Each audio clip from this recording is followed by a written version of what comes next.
Good morning, good afternoon, and good evening to everyone around the world. Today is Chapter 17, the Specification of Merits, and these sessions are about a personal approach to the Lotus Sutra. It's a slightly different approach to studying the Lotus Sutra. It's not academic or theoretical or dogmatic. The Lotus Sutra is best viewed as stories and parables, never to be taken literally. This is a personal journey through the Lotus Sutra, how I see it in myself. And hopefully, sharing my insights will help you have your own insights. Because the Lotus Sutra is a living, breathing document, encouraging all of us to dig beneath the surface, like the parable of digging the well. Earlier, we talked about that. So we can seek insight into what does the Lotus Sutra say to us. It may be different for each of us, and it may change for us over time. So we ask ourselves, what does the Lotus Sutra mean to me, to you, to us? I use 4 different texts to help us prepare for these sessions, to help triangulate together what the meaning is. First, I use 2 Buddhas side by side by Jackie Stone and Don Lopez, and they represent an academic view. I then bring in Buddhism for Today by Nikkyo Niwano, representing a lay practitioner's perspective of Nichiren Buddhism.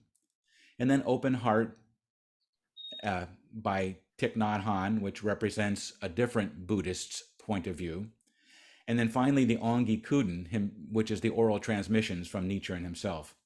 And I augment these 4 texts with liberal uses of Michael's Nichiren Buddhist Dictionary, the Nichiren's Gosho, and then Juri's Clear Serenity and Quiet Insight, and the great website that the SGI puts out, which is the Nichiren Buddhist Library. Always remembering for ourselves that Buddha was just a human like us, given to mortal processes of birth, aging, sickness, and death, as was Nichiren. They both found meaning and purpose in life through helping relieve suffering and guiding people to happiness. It became their true in their example that we too can find our true purpose. We always begin our sessions with a group reading, recitation of passages from the sutra itself. And I will begin chanting these, and I would encourage you please to follow along with me and enjoy these passages together. Hearing that the Buddha's lifespan is immeasurable, all living beings are overjoyed.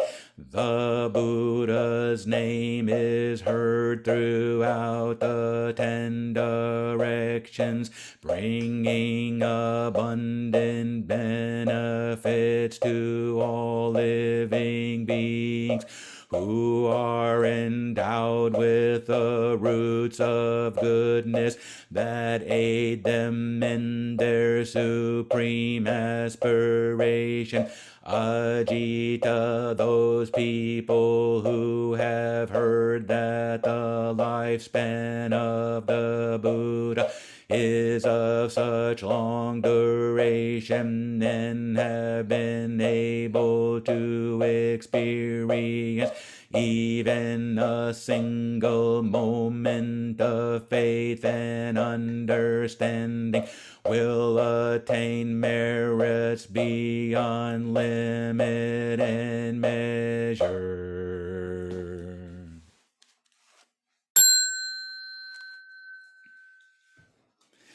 The first verses on the left side are the core of the first half of chapter 17. We'll talk a bit more about that as we get into the talk.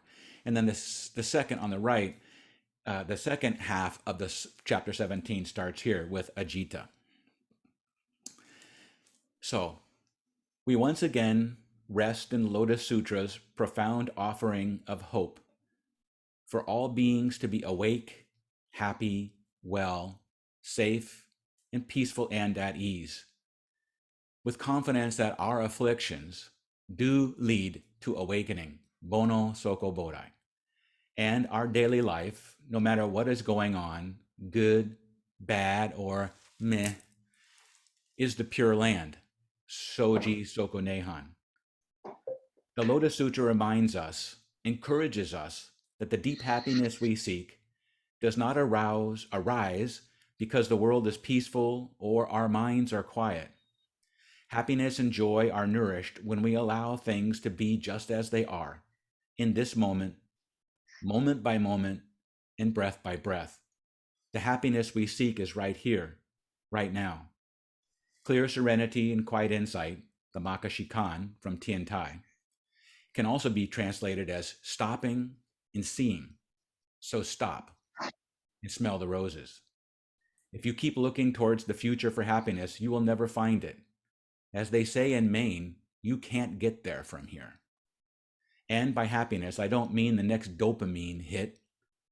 I mean the quiet contentment of being fully engaged and free in the moment, to fully experience it in all its permutations, good, bad, or neutral.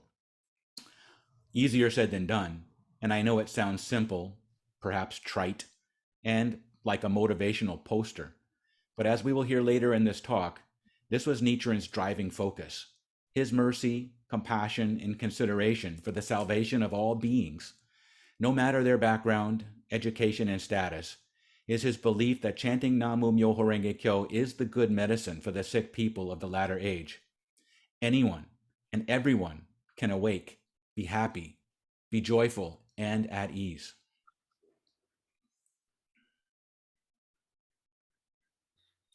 So, setting the scene. The Buddha is addressing Maitreya.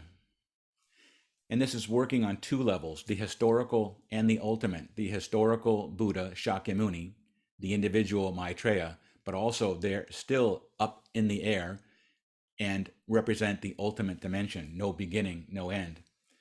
Maitreya, of course, is the next Buddha. And Ajita, which the Buddha uses to affectionately address him, means invincible. I love that word, invincible. And I've always liked the British Navy, the way they name their warships. Invincible, indomitable, indestructible, these really great adamantine kind of qualities of life that we stand firm no matter what is going on. And remember that there are two ways to look at these characters in the Lotus Sutra and these parables.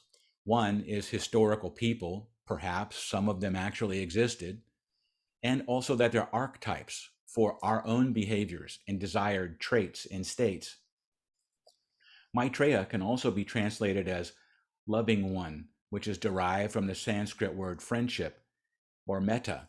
And I'd like to just share a brief passage from the Dhammapada, verse 368.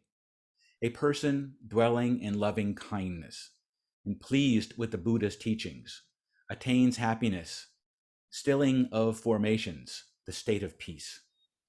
Dwelling in happiness, or metta, is not a natural state for many of us. I personally can attest to that. And there's a fair amount of misunderstanding about what it means, but it really means true friendliness, not some syrupy, sugary, saccharine kind of like quality, but genuinely wanting the best for yourself and others. And it's an idea that at least we put the interests of other people on the same level as ourselves. Nichiren inscribed Maitreya on the Gohonzon to represent all of the different trace teaching bodhisattvas. And Miroku, of course, is the Japanese translation of that. So what are the major themes of the sutra? We talked about this is hope, optimism, confidence, trust, and joy. All really are qualities of faith, or Namu. I'm going to take a moment and just make sure everybody's muted. I'm getting a little bit of feedback. Just give me a moment. Oops. I just mute everybody. Okay. All right, sorry about that. Okay, the next quality is merits and benefit. There are benefits. We do get benefits. There is actual proof in our practice. Some of these benefits are articulated in Chapter 2, the Hoben, which we chant every day during our regular Gongyo service. Things like liberating insight, perfect memory, unhindered eloquence, virtue, wisdom, power, fearlessness, and concentration. Now, the key after this idea of there are merits, and this whole chapter is a description of what those merits are. The most important takeaway, just from a theoretical understanding of this chapter, are the four depths of faith and the five stages of practice. And this was articulated by Master Tian Tai in his teachings. And faith and understanding is, and Nichiren talks in the Ongi Kuden, that faith is the cause that makes possible the acquisition of all types of wisdom. And you don't need to be a monk, a scholar, an elite to be free, whole, solid, and at ease. And wherever one experiences a single moment of joy and understanding, there rises a stupa. So this idea, and Nichiren again in the Ongi Kuden says, quote, in such places refers to the ground where the three bodies of the Buddha are. So wherever you are and having faith in the Lotus Sutra, that is the place of enlightenment, the third secret dharma, the kaidan. You are sitting next to a Buddha in the sky, ceremony in the sky. So this idea of two Buddhas side by side. This is also meant by Yui Butsu Yo Butsu, that you and other Buddhas together understand what is going on in the world. These are the major themes going on in this chapter. So let's look at merit. The word merit, punya, when rendered in Chinese, is made up of two characters. The first character means daily practice, and the second character means virtuous conduct. Jiri said that this idea of merit can be broken down as blessing or benefit, depending on the context. And for Jiri, he broke it up into this idea of two things, that merit was what one enjoys for oneself, and benefit was what benefits someone else. Merit is a kind of spiritual energy which can be accumulated when we maintain a steady practice. And this energy protects us and brings us joy and insight, and we learn to feel, see, hear, and think clearly, to be fully liberated and fully engaged in each moment. Merit can also be translated as realization or transformation, transforming our six senses, our eyes, ears, nose, tongue, body, and mind, learning to feel clearly, see clearly, and think clearly through the lens of the Dharma into the true nature of reality, or Shohojiso, the ultimate dimension. This is all contained in this idea of a dharani, of a meditation container. Dharani is a magical or mystical incantation, a word or a phrase that holds great spiritual power, like a mantra, and it also means to be able to hold or to maintain. The dharani of keeping what has been heard is the bodhisattva's capacity to uphold and preserve the teachings and to practice and share with others the truths that they have been able to hear and understand.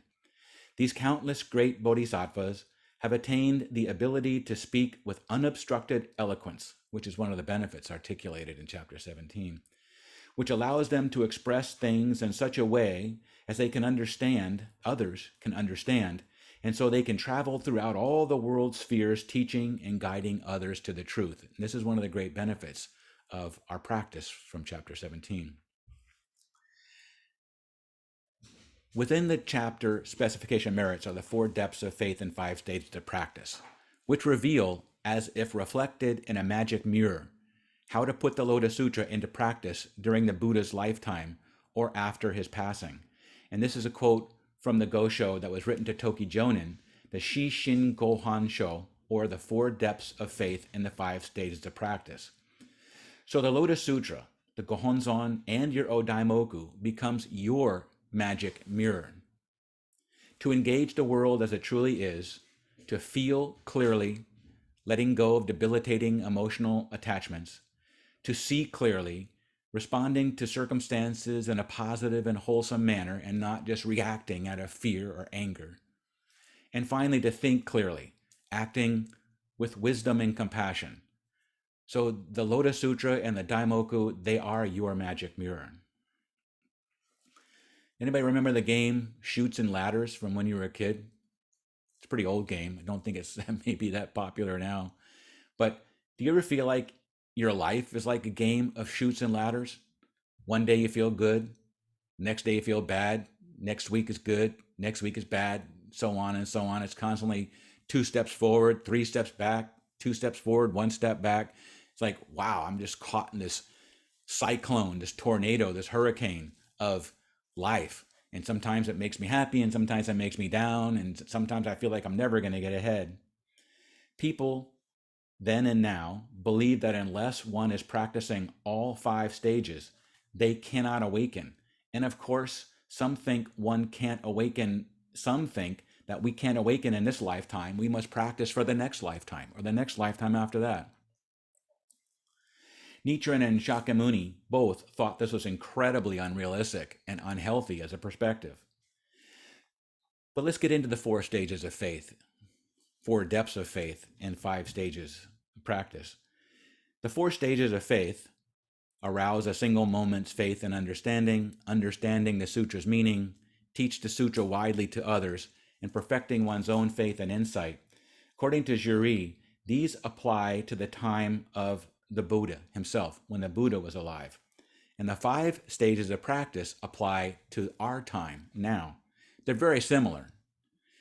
1 is rejoice upon hearing a Lotus Sutra, read and recite it, teach it to others, practice it while cultivating the 6 perfections, and then mastering the 6 perfections.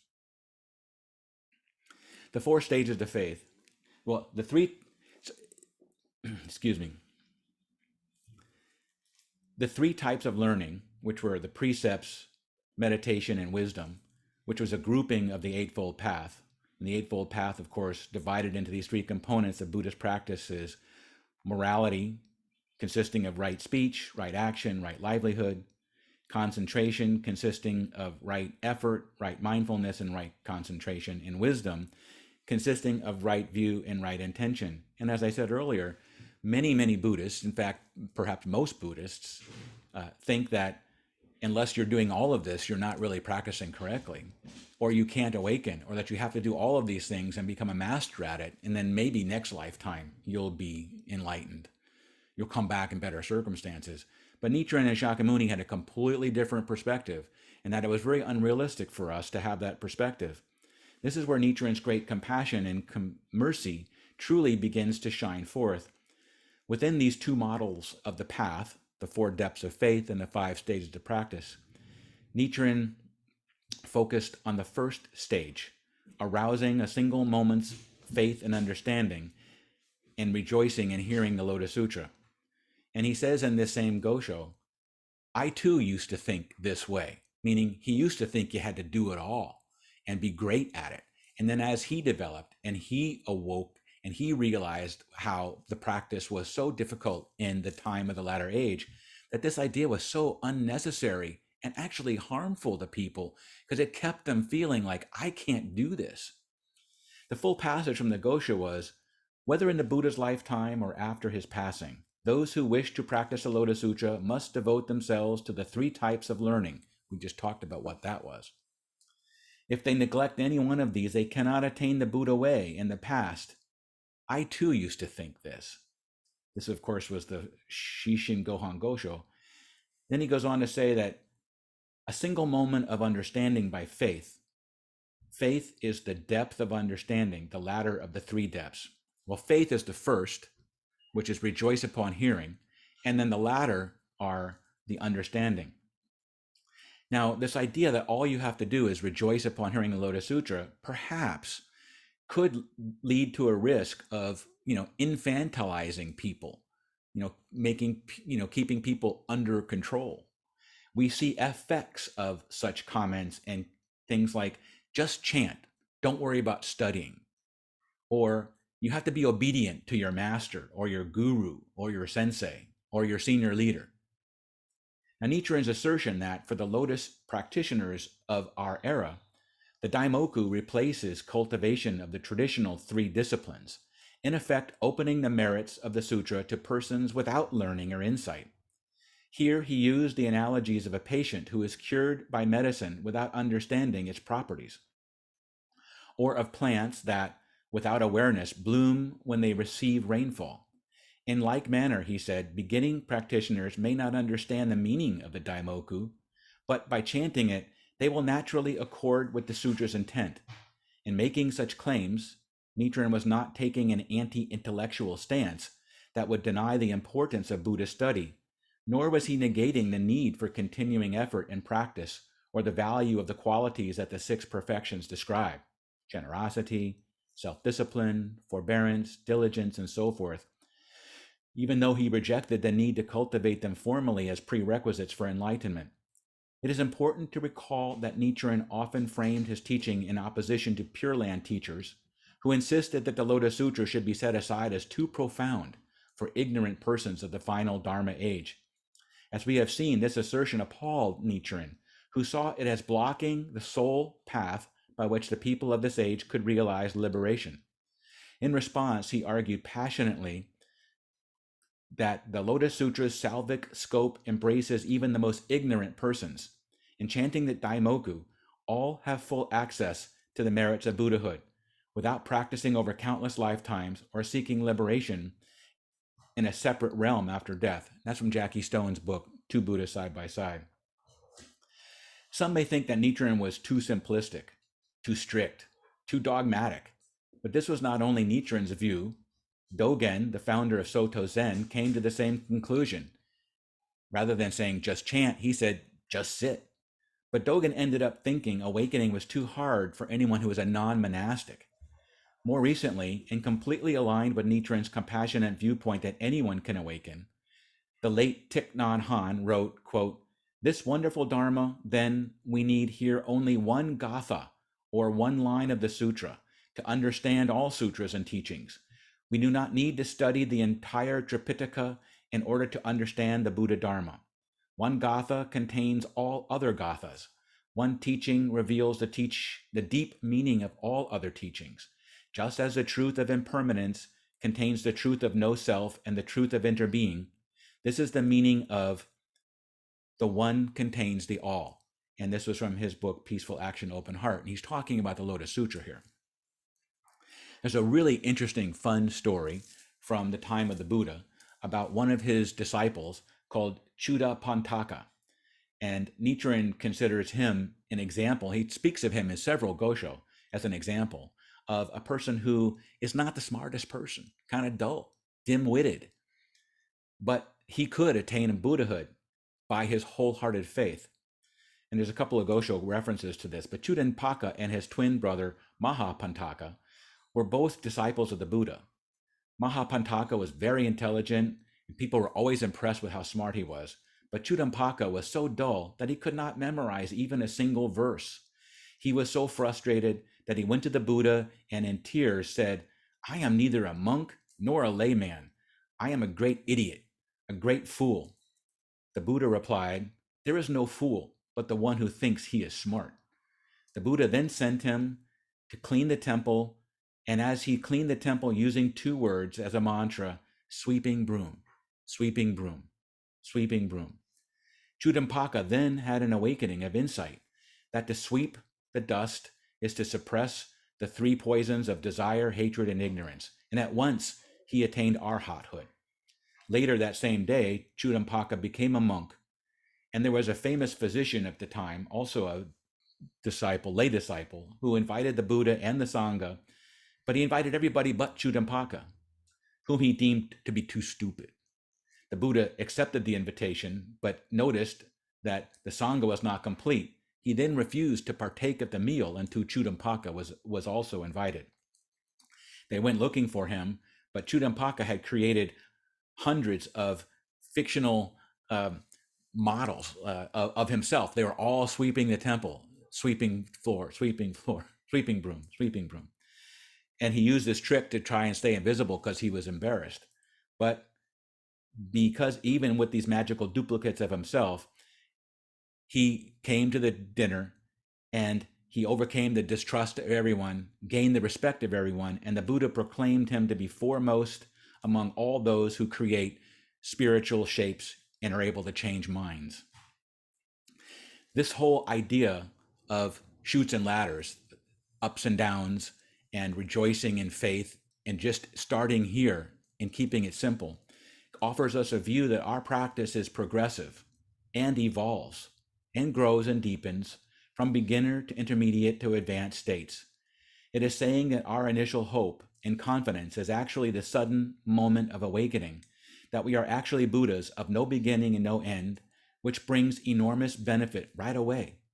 Even with no understanding and by simply chanting, the Buddha says, quote, they will gain enormous benefit, end quote. From the start, which leads to a process of gradually deepening, strengthening, and growing our total understanding. This cautions us not to do too much too fast, to allow our practice to joyfully grow and not push it. Doing too much too fast leads to burnout and giving up the practice before it becomes a permanent habit pattern. So have confidence and faith that just chanting is enough, and the actual proof, the merits that are described in chapter 17, come with time. Be patient with yourself. We're all beginners in faith. Some of us may remember the parable of the dragon gate, where koi, who are the baby dragons, they're the larvae of dragons, all have to swim up this huge waterfall. And it takes immense effort. But once they do climb to the top, they are magically transformed into dragons. And Nichiren speaks of these ideas again in the same Gosho, 4 depths of faith and 5 stages to practice. Muddy water has no mind, but it still catches the moon's reflection and naturally becomes lucid. Plants and trees catch the rain in order to blossom, but can we say they do this deliberately? The 5 characters of Myoho Renge Kyo are not the text of the sutra, nor a mere explanation. Rather, they are the sole intent of the whole sutra. Beginners may practice this without knowing the heart of the Lotus Sutra, but their practice will naturally harmonize with its intention. They are all like a great dragon that has just been born. I feel so fortunate that my name, Ryugan, means dragon, and I come from a long lineage, as Rue does, because this is so profoundly, beautifully expressed poetically as dragons. We're all koi, swimming to the top of the dragon gate, and when we get there, we awake and we become dragons. So faith. Because our wisdom is inadequate, he teaches us to substitute faith, making this single word faith the basis. Faith is the cause for wisdom and corresponds to the stage of verbal identity. Again, 4 depths of faith, 5 stages of practice. And the Sutra of Innumerable Meaning states, even if one is not able to practice the 6 perfections, they will spontaneously be fulfilled. The Lotus Sutra states, they wish to hear the all-encompassing way. The heart of these passages is that Shakyamuni's causal practices and their resulting merits are inherent in the 5 characters Myoho Renge Kyo. When we embrace these 5 characters, they will spontaneously transfer to us the merits of his causes and effects. That's the Kanjin Honzon show. The Buddha expounded the merits of a single moment of rejoicing on hearing the sutra. If 2 or 3 moments were required, this could no longer be called the original vow expressing his impartial great wisdom, the single vehicle of sudden teaching that enables all beings to realize Buddhahood. This is from the Jimyo Hokke Mondo show. So faith is not belief. Faith is trust and confidence. Faith is a verb, not a noun. Faith is an action. Faith is performance art. Every day that we live our life with confidence and trust is an expression of the Dharma. Faith is an embodiment. So give yourself a break. Life is freaking hard. Yes, and it's always just going to be difficult, but we have the tools. We have the magic mirror that we can use. But we call it a practice. We don't call it a perfect. It takes effort. Whether you're chanting or sitting silently or making dinner or driving to work or working on your computer, the technique to be here in the moment is all the same. If and when our time with the Gohonzon, where the sutra is, wherever we are, that is the Kaidan. That is our place of practice. And our practice matures and our skills get stronger. We bring these learnings and new muscles into the rest of our lives, wherever and whenever we are doing. So this idea, we're practicing in front of our Gohonzon to develop these skills. And sometimes on a secular basis, we can call them muscles, like the muscle of concentration and calmness, the muscle of seeing clearly, insight, the muscle of loving kindness or friendliness, the muscle of equanimity or being at ease no matter what's going on around us. So how do we develop these muscles? Well, we take confidence through our faith and we work on it through our practice of chanting.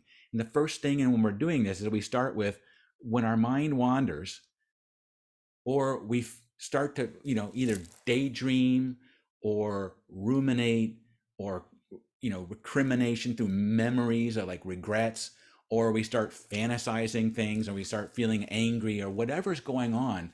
When that moment of wandering comes and we're no longer in the moment, the first step is just to notice it.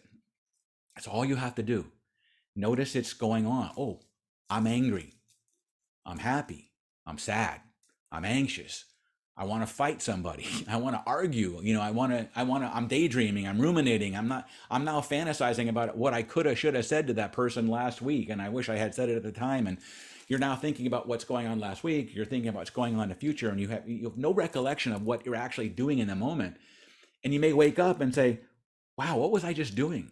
I made dinner, but I have no recollection of actually making dinner. And this idea, when your mind wanders, all you got to do is just notice it.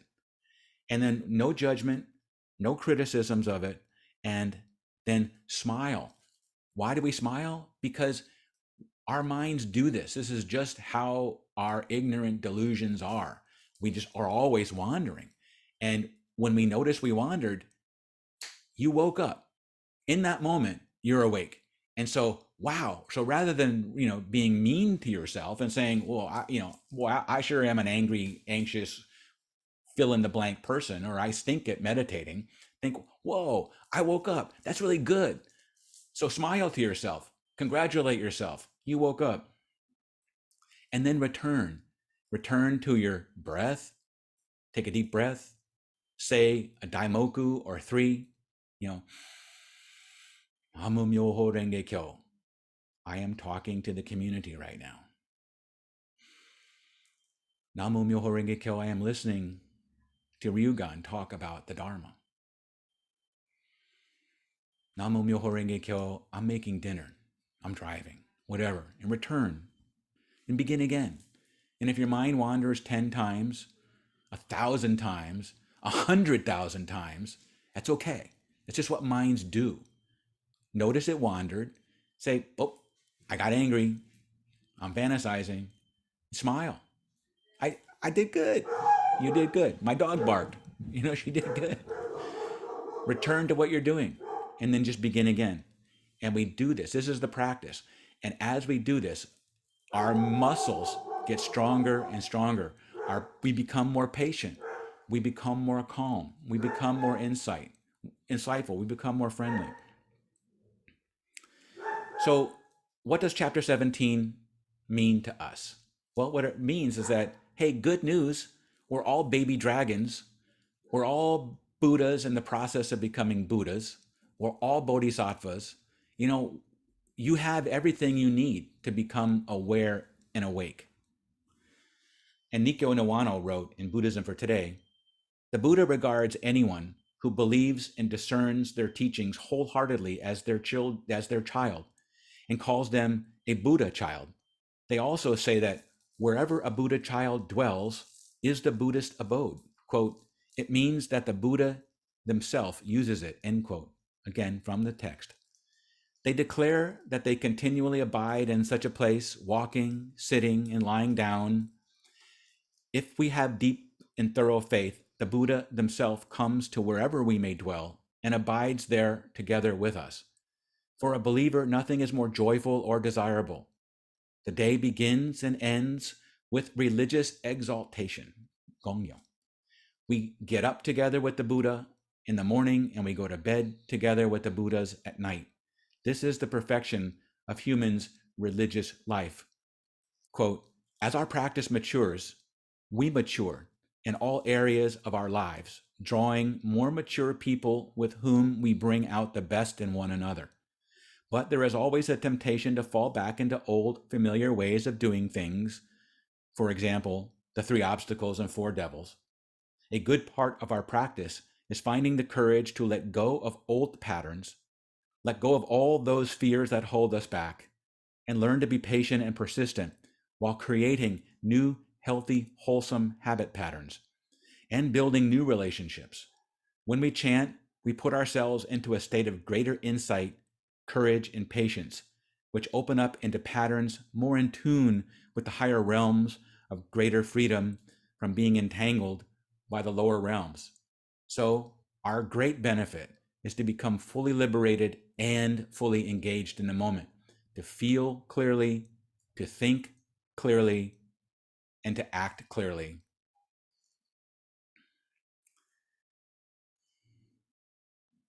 Everything that we just talked about is contained within the meditation container of Namu Myoho Renge Kyo. So, as I always ask at the end of these sessions, does this make you want to chant more or less? I hope it makes you want to chant more and spend just a minute or 2 more on your cushion, on your chair, in front of the Gohonzon, chanting, practicing to work on developing those mental muscles that will help you be more in the moment.